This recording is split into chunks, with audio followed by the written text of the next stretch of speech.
Somebody's about to stop Brian Safety with another NRW React. And this is, I don't know if this is a trend that Disney started, but it's definitely one that Disney has been just going full force with live action adaptations of their beloved animated classics. And now DreamWorks is doing the same thing. We are now getting a live action adaptation of, can I say beloved classic? I don't know. A lot of people love it. So, a lot of people love it. I'm not hating the movie because it's a great series, and I think I've seen all of them. So okay. But let's talk about the live action version of How to Train Your Dragon. Let's check out the trailer. Yeah.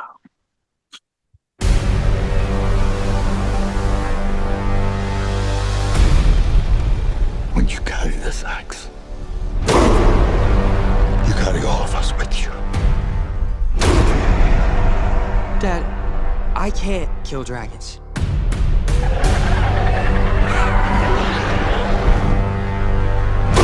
But you will. I'm a Viking. I'm a Viking!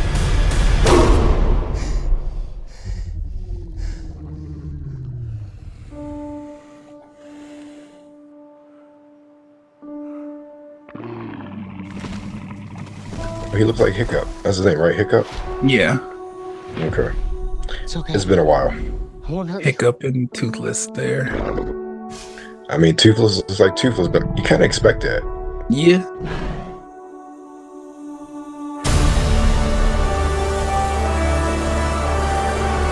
Something like this, the mythological characters, you expect them to look like what they look like in the original animation. I agree.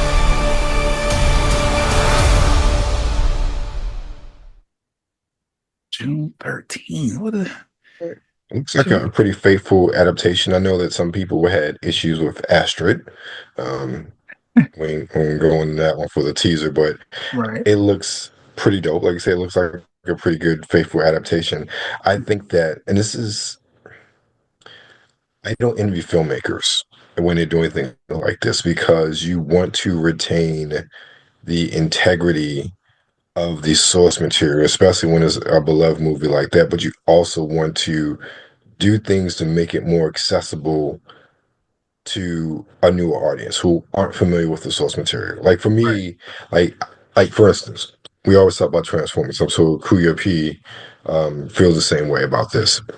I think every diehard Transformers fan that in our age group wants to see a frame-for-frame retelling of Transformers, a movie from 1986 in live action. That is all we want. That is all we're looking for. We will pay whatever we need to pay to see it. That's how we are. That's what we want to see. And I know there are a multitude of people who are immense fans of the original movie, who literally just want to see a frame-by-frame live-action retelling with the characters looking exactly the same, just in live action. Mm-hmm. I know that. But then also there are people who don't know the source material. There may be things and just things you want to add and change to make the story flow better in a newer live action adaptation. So I don't envy those filmmakers because they have a very fine line to walk when they do something like this. Right. So hats off to the crew of the live action How to Train Your Dragon. So Brian, what did you think? I think first of all, I'm excited for it. I am a How to Train Your Dragon fan as well, and it's gonna be fun here specifically in Orlando because we have DreamWorks things at Universal, so I know they're gonna be doing a little cool stuff. Pretty dope. Yeah, to promote. So I'm looking forward to that. But I agree with you. There's a certain line that the filmmakers will have to toe in order to, keep the magic of the original, but also still make this live action make sense. And hopefully they get it right. I think that's the only thing that I'm like iffy about, and not iffy in a bad way. I just don't know what the outcome is going to be because you haven't seen it yet. right. Because there's always a thing with live action where it's like people want it to be the cartoon, but it's like it can't be, because these are real some things don't people. translate well to live action. For some reason, you think as a viewer it should, but sometimes when you do see that one-to-one little translation, it doesn't work. Not saying that's always the case, but sometimes it just doesn't work. Because with live action, you have to take in the fact that this is you trying, or this is the filmmakers trying to bring something that doesn't exist in real life into the real world. So they kind of have to apply the rules of actual real life to it. And that could be a little tricky. Some people are like, well, okay, well, it's still a kid's movie. Like, they should be able to, do things. But it's like, no, obviously cartoons can have different liberties that live actions cannot, just based on the fact that it's all animated and drawn and it's fake. But so I don't know. I'm just looking forward to it. I like How to Train Your Dragon. I saw like the 101 or the frame comparison videos on YouTube. I think I've seen something like that. Yeah.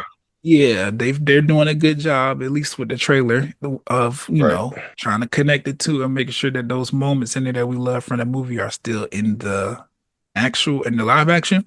So I'm game for it. I actually want to see what's going to be different. I'd say one thing too, and I think this is what I was thinking about, even kind of going with that Transformers analogy that I was making before. One thing about a series like this, when the original movie came out, you just had the original storybook. I don't think it was any other source material outside of, obviously, I'm assuming the author had notes and things like that. And again, I don't know how many books are in the series. If it is a series of books, I don't know. I just know, I remember it was an original children's book, and they turned it into the live action movie. Into the movie. Well, now since then, there are 3 movies and a TV series that went, a couple different seasons on Netflix. Like, you have a wealth of material you can pick and choose from and adapt when making a live action movie. So that's another aspect, that the live action movie existed when it existed. It was it in the original book, to my understanding. I may be wrong. If I'm wrong, let me know in the comments. But now, 15 plus years later, you have 3 movies, a series, probably other books are out there as well. Like, there's a whole host of reference material for these creators to draw from, to potentially incorporate into a live action film. So I think also, again, as fans, we don't look at that aspect of it as well. Like, there may be a great idea that came out in the past couple years that was depicted in one of the movies or depicted in one of the shows that's like, oh, this would be good in the retelling of the original, because this adds context to an event in the original movie that wasn't there before. And now we can add more of a context and flesh it out more to maybe add more of or garner more of an emotional response from the audience that we couldn't have the first time around when we did this movie. Right. And to your point with that, I think about the development of the Isle of Berk land in the new Universal theme park that's supposed to be opening in 2025. They literally said, or the developers, they literally said they themed the land after the second movie. So it's like in between the second and the third movie. And that was like, just because of what you said, there are ideas that came about, there are things that came about in the course of the movies and the TV series that they wanted to incorporate, so they couldn't like just drag it all the way to like, this is what Isle of Berk is currently. They kind of had to put it, in between the 2 movies. So those things like that, though, are good, because it allows for the story to be opened up even more to create new pathways for things to be done in the future. So I don't know. I like what you said. I hope they do take some liberties there and try to incorporate some things from the series and the other movies to kind of make this movie a little bit more grander. But we'll see. I'm excited. June what was the date? June 13th. I'm ready. So yeah, that's it. That's our take on How to Train Your Dragon, the live action version, dropping June 13th in theaters. Let us know what you think about it. Drop comments in below. You know where we are. Follow us on the web, on Instagram, New Release Wednesday, on X, the NRW. And of course, you're currently on YouTube, so make sure you like, you share, and subscribe.